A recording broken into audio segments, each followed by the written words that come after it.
So guys, bigay lang po tayo ng reaction dito sa video po ni ah, Captain Dado.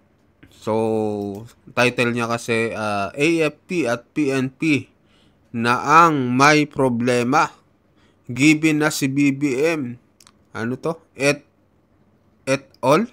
Ayan, panoorin natin mga kababayan. Ano ba ang pumapaloob dito sa live ni Captain Dato? Bakit niya nasabi na ang AFP at PNP na ang may problema? So, panoorin natin mga kababayan.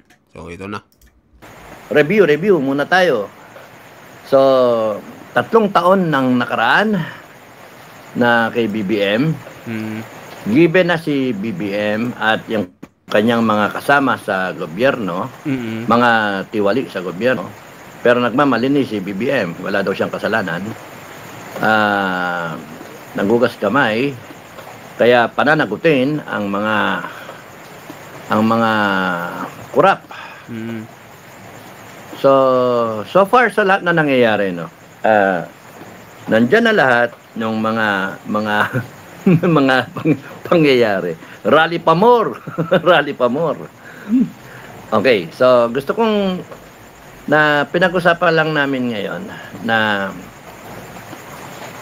sa lahat ng mga nangyayari, given na ang laki ng problema ng bansa natin, kaya nagrarally mga tao, iba-ibang grupo, iba-ibang panawagan, pero ang tumbok ng lahat, ayaw ng korupsyon. Bakit man?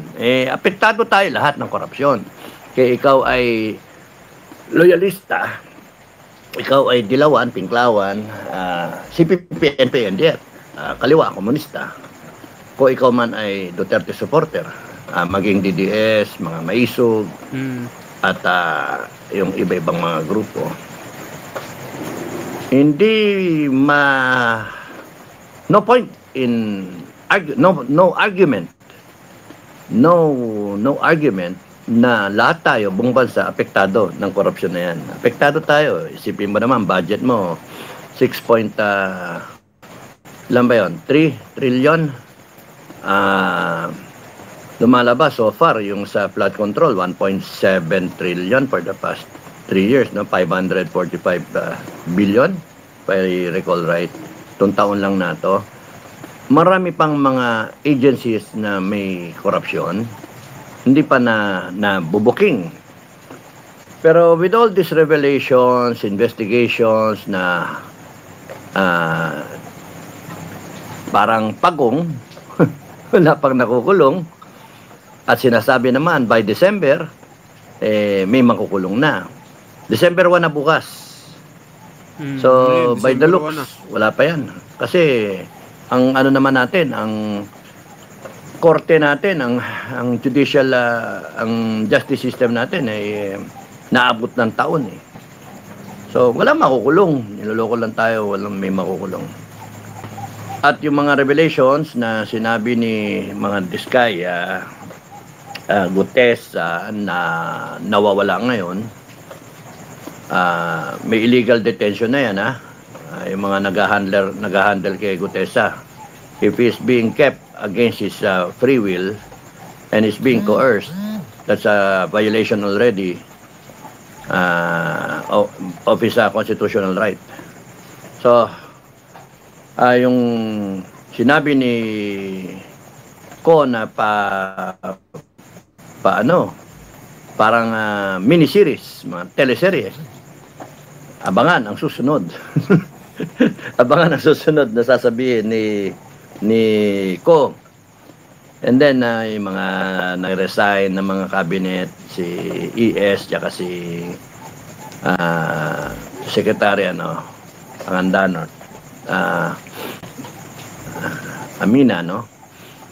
And then yung sinabi ni Amy, sa lahat ng pangyayari na yan, maliwanag eh. Yung iba, nagsasarabi pa ng ebidensya. You can defend Marcos for as long as you want. But the common denominator here is, affected tayo lahat, mga Pilipino. So, ang nasa isipan namin, hindi na si Marcos ang problema. Ang the hard fact, the truth of the matter is, real talk lang, Mm. nagsishift na ang may problema ngayon, AFP tsaka PNP.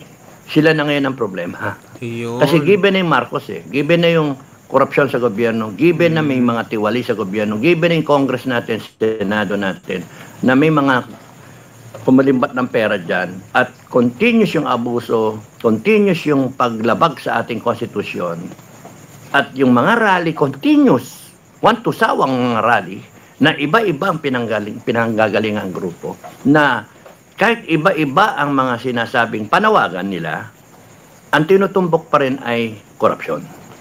So, yun pala mga kababayan, kaya ang title ni Captain Dado is AFP at PNP na ang may problema. Kasi iba't iba na daw yung panawagan ng tao, ng mga nagrarally, pero parang ginagawa, wala pa rin action mga kababayan, at parang pinoprotektahan pa rin ng mga kapulisan at kasundaluhan itong gobyerno na sobra-sobra na daw ang pangkorap mga kababayan. So ito palang ibig sabihin ni Captain Dado. Ang yung iba baliwala yung droga, ewan ko sa inyo, pero ang punto na gusto kong sabihin ngayong gabi, November 30, 2025, araw ng kamatayan ni Bonifacio, rightly so, na araw ng pagsilang ni Bonifacio, ay kino-commemorate natin ang Bonifacio Day.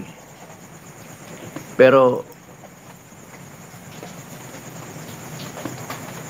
nakakalungkot kasi ang lumalabas na ang problema na lang natin ngayon, AFP at saka PNP.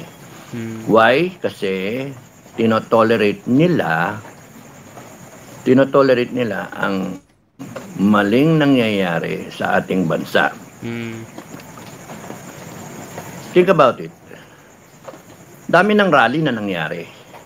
Milyon pa nga eh. Tinolerate ng AFP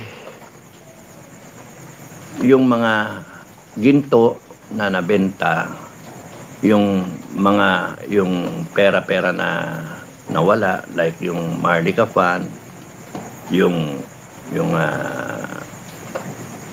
ang tawag doon, yung sa PCSO, yung sa PhilHealth, itong pagbaboy ng ating budget. Ang lagi ko sinasabi, and I will stress it again, super stress it again, na ang Marcos at yung kanyang gobyerno ay nakapatong sa dalawang poste, AFP, PNP. At pagka yan dalawa na yan ay nawala, wala yan. Yung tibay ni Marcos, yung salita ni Marcos, yung yabang niya na ayaw niya magpa-hair follicle drug test. No. Ganun ba? No. Why should I do that? Kaya lahat ng yan, lahat na nangyayari na yan ay magpapatuloy na mangyayari hanggang sa ang AFP at ang PNP natin nakatukod, nakasuporta, at nagmamaang-maangan, bulag pipibingi, manhid sa pag-iyak ng Pilipino, pagdaing ng Pilipino na ayaw namin ng korupsyon, ayaw namin ng ganito, binababoy kami.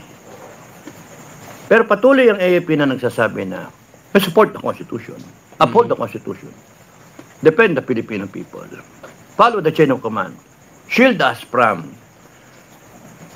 political bickerings. So hanggang sa nandyan ang AFP na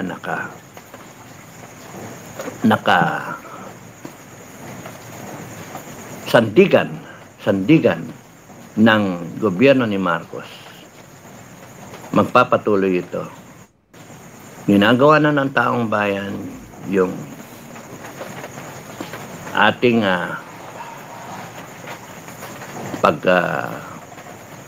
hinaing yung ating hindi pagsang-ayon, sinasabi na natin. Iba-iba man na grupo, iba-iba. Merong mga ano dyan, may mga kanya-kanyang agenda. Pero ang punto, nararamdaman natin lahat. Nararamdaman natin pagbagsak ng ekonomiya. Nararamdaman natin yung pag-pull out ng mga investors at hindi pagpasok ng foreign direct investment. Nararamdaman natin yung pagkawala ng mga turista. Yung madalang na. Nararamdaman natin na walang gustong maglabas ng pera. Ba't ka maglalabas ng pera sa bansa na ganito? Tuloy-tuloy yan. Tapos tuloy-tuloy din ang tao na magsasalita. Pero hanggang sa tuloy-tuloy pa rin ang AFP at PNP nagpatay mali siya. Wala. Tuloy-tuloy pa rin ang pagbalusok ng Pilipinas. And it will come to a point na by next year, yung ekonomiya natin, ganon. Wala na. And kung baka humantong pa to sa rebellion o civil war o kaya secession. Hala ko. Hanggat ang AFP nandyan at yung PNP patuloy na sumusuporta sa Pangulong Marcos, patuloy nagsusuporta sa gobyerno nato, patuloy na nagmamanhid, walang paki sa mga taong bayan, tuloy-tuloy ang pagkawasak ng bansa natin. So, hindi na problema si BBM eh. Well, some of you will disagree, pero I am trying to look at it from the point of view ng ano ba, teka muna, anong ginagawa natin? Rally. Wala namang mangyari sa rally. Hanggang nakatayo pa rin ang armed forces dyan, tsaka yung PNP, na nagtotolerate sa mga kriminal, sa mga bangag, sa mga magnanakaw, sa paglabag ng batas, sa pagbentalo. Wala mangyayari sa Pilipinas. Na yung inaasahan natin na siyang sasandalan sana natin, dapat tayo ang nakasuporta dyan, AFP, PNP.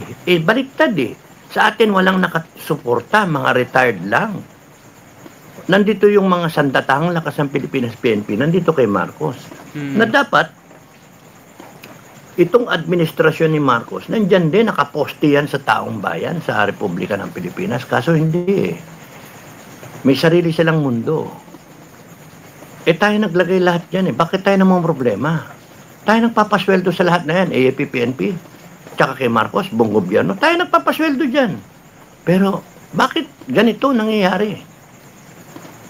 Sige pa rin daing ang Pilipino. Sige pa rin. Pahirap ang buhay. Ay, nako. There's talk about 500 na Noche Buena. Lintik na yan, 500. Tarantado mga animal na. Tapos nun nadinig niyo yung call ni General Pokis, kinakausap na yung meron siyang parang video na pumasok sa aking notifications na he's calling all PMAers, all cavaliers na makonsensya. Parang ganun ba na mag-isip-isip yung ini-invoke niya yung courage, integrity, loyalty, yung honor system. We do not lie, cheat, steal, nor tolerate among us those who do. So, why are you tolerating? All right ba kayo? Yun ang ni Pokis. In the past vlog, sinasabi ko rin yun eh. It's so frustrating when tayo, mga PMAer, tayong mga retired, tayong mga active, we swore that we will protect the people, uphold the Constitution, and yet here we are na ganyan. Butang-buta tayo. And we are in the verge of secession of the South, o kaya mag-away-away, potentially pwede mag-away-away ang mga tao, yung mga iba-ibang grupo. Buhay na naman ang CPP-NPA, NDF na dapat wala na sana. Weekend to their lowest point nung panahon ni Digong. Ngayon, ang lakas nila. Nakapag-rally sila. Sino nagpopondo sa kanila? Bakit sila may alliance sa gobyerno? Kung hindi nakikita ng AFP na pwedeng magising tayo na komunista tayo. And it can happen so fast. So sa tingin ko, akin lang naman. Ako lang naman. Hindi na si Marcos ang problema. Given na si Marcos, nakita na natin, may ebidensya o wala, kitang-kita sa lahat ng pangyayari. Nakikita natin na ang laki ng problema talaga ni Marcos. Given na yon, alam na natin yon. Ayaw niyang pag-pair follicle drug test, given na yon. Bangag siya, inaamin niyang ganon, pag bangag siya, addict siya, dahil sa ayaw niyang magpa-drug test. Sinabi ng kapatid niya na addict siya. Given na lahat eh. Nandiyan na lahat. Tapos lalabas pa yung ibang testimonya. Yung ibang, si Dean Chase. Daku kaayo. Ay, no, it's too big. Oh. Daku kaayo. It's too big. No. Sa akin, yung comment ko lang doon, it's not conclusive. Kaboses ng mag-asawa, pero hanggat sa audio lang naman eh. So, pwedeng kaparehas ang boses. Ako, may kaparehas akong boses, etc. So, it's not that conclusive. And it's dirty. No? Na, presidente ng Pilipinas, yung first couple natin eh, may ganong audio. I think it's below the belt. No?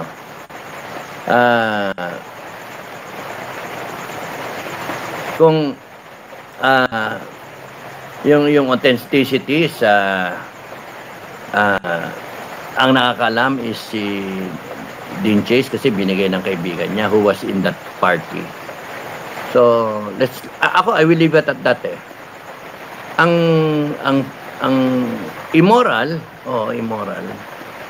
Pero not that conclusive kasi voice lang eh. Ang mas is yung nakawan. Yun talaga, flat-footed yan eh. Pirmado niya eh, yung GAA eh. Tsaka yung mga pronouncement ni BBM, nandiyan naman ang mga flood control projects na-overwhelm lang. Imagine sabihin niya yun. Tapos ngayon deny to death na wala siyang kinalaman. Pero magsasalita si Ko. And then eventually magsasalita yung si Romualdez. No? Mag-aanuhan sila. Magsisiraan sila. As I am saying, alam na natin. Given yan. Doon papunta. Pero wala lahat yan pupuntahan dahil deny ang armed forces sa trabaho nila na to protect the Filipino people. Hindi nila ginagampanan eh. To protect our country.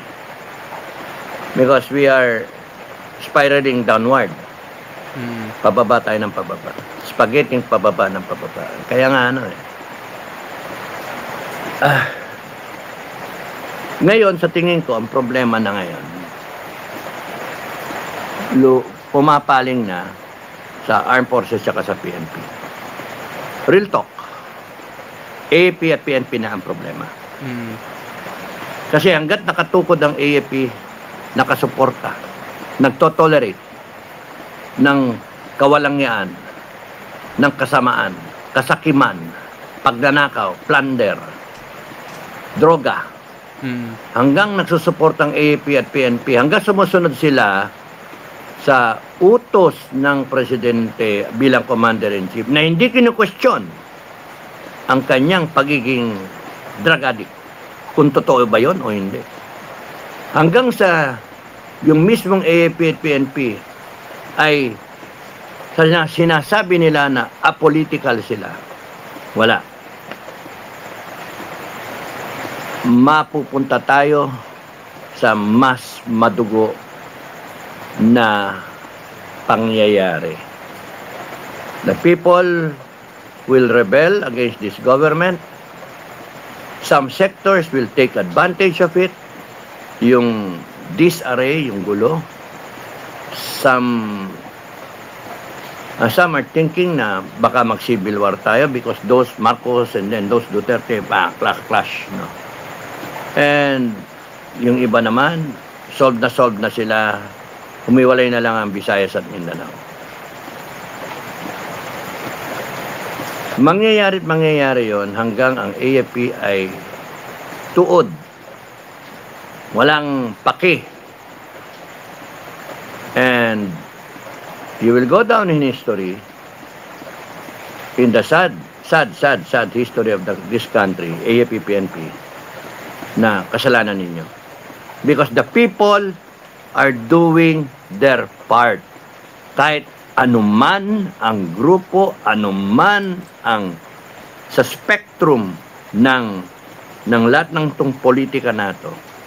Sa spectrum, kung anong paniniwala mo, all nagrarally na ayaw nila yung pangyayari. Yung iba, tahimik, walang BBM resign. Pero nandoon yung accountability, transparency, justice, nandoon yung panagutin ang mga korap. So it is a generic call para hindi sila malasin, para hindi sila puntirian ng grupo, o kaya kahit bayad sila, naintindihan nila na kaya ganun ang panawagan nila, ay apektado rin kasi sila. Apektado lahat ng Pilipino sa mga nangyayari ito. At AFP, PNP, kayo yung nasa sentro ngayon na kaya nandyan ang gobyerno na nagnanakaw sa taong bayan at hindi nagsisilbi ng tama at binabiolate ang konstitusyon natin. Kayo mismo ang sumusuporta sa kawalangyaan na yan at magpapatuloy yan hanggang sumusuporta kayo sa katiwalian na yan. Think about it, AFP, PNP. Kayo ngayon ang problema. Hindi taong bayan. Tumayo ang taong bayan. Tumatayo ang taong bayan. Iba na sa pansitan pa. Pero wag kayong magiging overconfident or you will underestimate the people. Kasi pagka yan lumabas ng armado, wala na kayong magagawa. Pagka nag-civil war tayo, ano gagawin nyo? Mahati kayo? Doon kayo sa Team A, doon kayo sa Team B? Magpatayan tayo? O pagka humiwalay Mindanao at ang sumunod ang Visayas? At yung ibang parte ng Luzon. So, saan tayo pupulutin? Kasi kayo ay nagpapatuloy na maging manhid. Kayo ay walang paki sa kinabukasan ng Pilipinas. And it is so sad sa mga crumbs, sa mga parang buto-buto na pinakakain sa inyo. Samantalang itong mga putragis na to, bilyon-bilyon ang kinilimbat sa Pilipinas. Samantalang kayo, 1 million, 500,000, 50,000, 100,000, 300,000, iba-ibang presyo sa iba-ibang rangko, ay patuloy na nililinlang o inuuto ng gobyerno nato para lang nandoon kayo, nasasandalan niya, para supilin ang taong bayan. Now tell me, AFP, PNP, are you really performing your job mandated by the Constitution that you will protect the Filipino people? Or you are part of this syndicate already? Bayad na kayo. sindikato na rin kayo. Because, real talk lang, kung kayo kasama na dyan, wala kami magagawa, di ba? Ginugurgur ako ginugurgur na yung signal ko. So, ibig sabihin, gurgur. Yuki, So, ayun mga kababayan. No, natapos na po yung live ni Captain Dado. Millions of users actively scroll TikTok. So, ano pong masasabi niyo dito sa kanyang pahayag, no? So, matindi. Kasi sabi niya, baka daw mapunta na tayo sa civil war. Kasi, ang AFP daw at PNP ay mukhang panig pa daw dito sa nangyayaring mga korupsyon na nangyayari sa Pilipinas. So, habang tumatagal daw, lalong yung galit ng tao ay lumalalim, mga kababayan. So, talagang nakakatakot itong kanyang pahayag. So, mag-comment kayo mga kababayan kung anong masasabi nyo sa sinabi at dito sa pahayag ni Captain Dado. So, sa mga bagong pasok dyan, pasubscribe po ng ating channel. Maraming salamat po.